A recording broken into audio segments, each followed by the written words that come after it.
My name is Jessica, and last year I was diagnosed with FASD. And what I think I'd like people to know about me is that I am pretty much like any other 34-year-old woman. I have the same sort of wants and desires for love and relationships and friendships and career and community.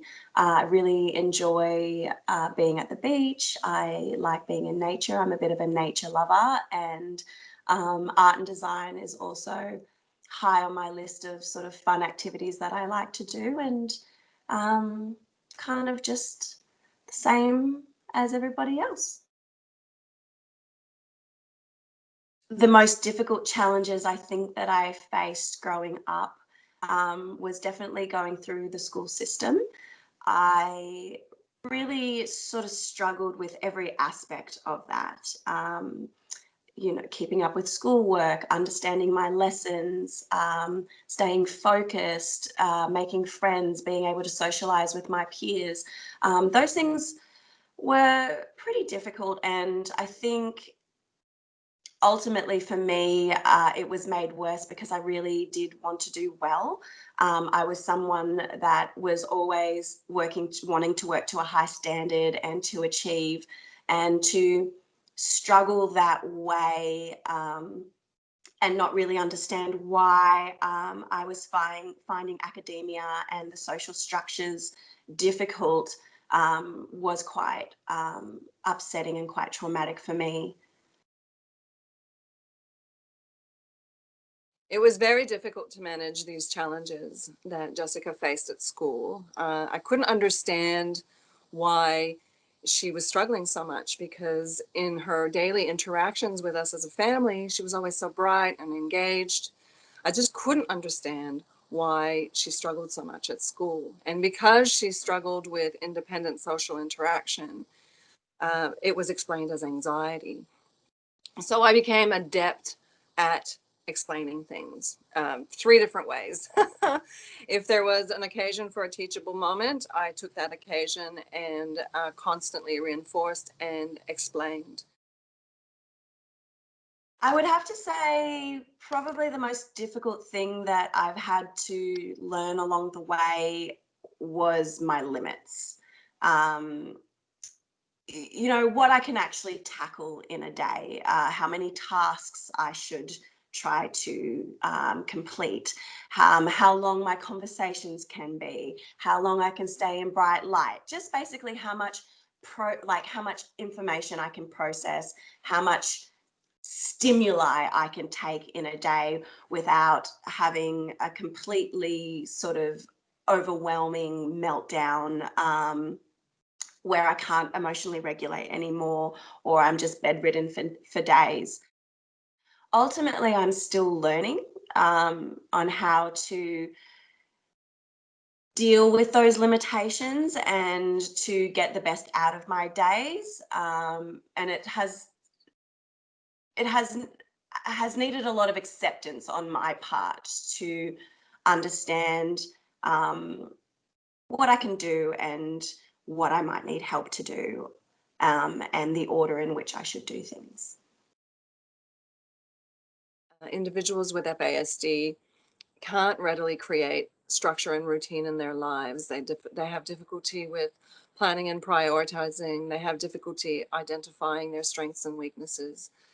And without support, they can really get into a place where the struggles become overwhelming.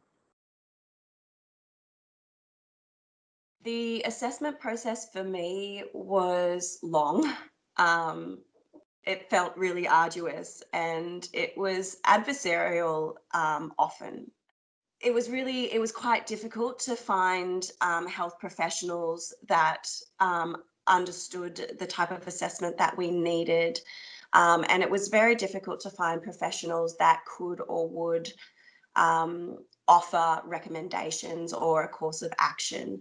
And what happened is mum was really left to her own devices to find those people and find the avenues that we needed to get a clear picture of what was going on for me. Um, and I feel like what really made the assessment a bit ugly for me was that I was often sort of discouraged and contradicted. And I feel being discouraged in that way was quite disempowering. I had spent many, many, many, many years asking doctors and specialists for help. I was explaining that something was very wrong. Often my pathology was simplified when I was actually dealing with something quite complex. And I think that lack of knowledge of and lack of inquiry really delayed this process and delayed a correct diagnosis and assessment. So it was hard. It was you don't. It was hard twofold. One, that I was already quite unwell with chronic fatigue syndrome, and secondly, because I was told that my symptoms were psychosomatic, that I was depressed, that my symptoms were psychosomatic, and that I essentially needed to get on with it. And I fundamentally couldn't get on with it. It was very hard. The assessment process was really fraught. It was very difficult to find practitioners who even knew about FASD, let alone would actually assess FASD. It took enormous resilience and fortitude to continue forward, and there were many, many tears and moments of rage and despair. And all that changed when we finally managed to get a neuropsychological assessment. And from the results of that, we were able to move forward and finally started to get people, medical practitioners, to listen. The diagnosis has helped me have better expectations about the idea of how life should go. Um, I I was really stuck and I was really lost about what I felt that I should and could and would achieve, and why I would achieve those things. And when it didn't start to eventuate in my life, the blaming and the shame and the self-loathing was incredibly overwhelming. And being able to lift that burden and almost like step into the light, like have a true perspective, has just it changed my world. It's, it's really good. It was essentially left up to me to find a path. And this is while dealing with the magnitude of what an FASD diagnosis means. I had to deal with my own feelings about it whilst supporting my daughter and her feelings about it. It was incredibly difficult, and we felt incredibly alone during this process because there were no supports for an individual who was an adult. Too often, FASD behaviors are explained as either a motivation problem or a parenting problem or a character defect. And I think it's really important that the symptomology and behavioral symptomology of FASD be more readily understood in order to be able to support individuals who are being brave to actually come and seek assistance to be able to move forward. No one really wants to go in and ask for an assessment for potential brain damage. That's not something that just happens.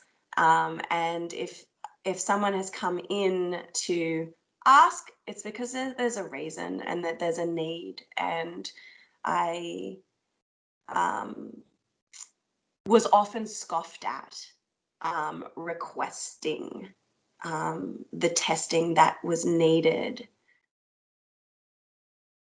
So I would say in a nutshell that it's crucial to understand FASD and how it presents in your individual in order to be able to seek the assessments that are required to be able to prove it. And I'm hoping that as we raise awareness about FASD and raise awareness about how it can present in an individual, that people will feel more free and more able to go and seek help from medical practitioners. And those medical practitioners will actually be in a position with the knowledge and the compassion to be able to help move that forward.